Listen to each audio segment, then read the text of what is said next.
if the word posturing could be eliminated from the English language as both a word and an act, I think there could be a lot more accomplished in terms of peace negotiations. I was invited in 2009 to give a keynote address at Tel Aviv University in Israel.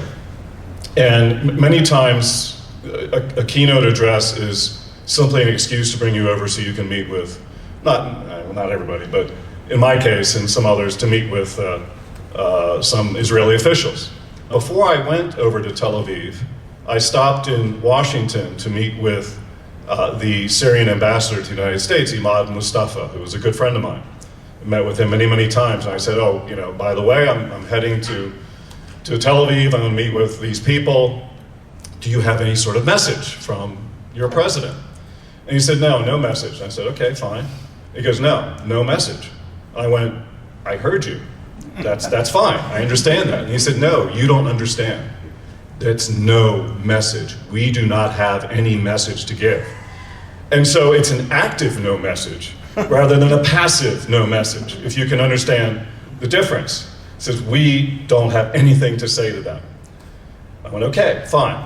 So I gave the talk at Tel Aviv University, and afterward, in the Q&A, there was a reporter from an Israeli newspaper. He stood up and he said, are you delivering a message from President Assad to Prime Minister Netanyahu?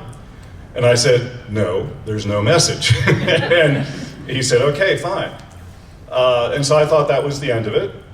You know, they know how things work too. And so they thought I was an intermediary between Syria and Israel at the time. And I wasn't.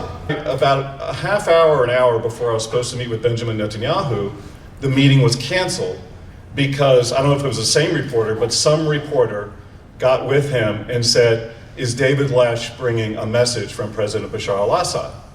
And that startled him, and so he canceled the meeting with me. And I didn't meet with him on that trip. And then I was supposed to meet, about a month later, I was going to Damascus to meet with Bashar al-Assad again. And the meeting was canceled with him by his chief of staff because he found out I was in Israel, and he didn't want it to seem as if I was carrying a message from Israel to Bashar al-Assad. And so it dawned on me at that time that, you know, it's so hard. I mean, I knew it already, but with that, it's so hard to negotiate peace with that sort of, I mean, you can't even have a conversation.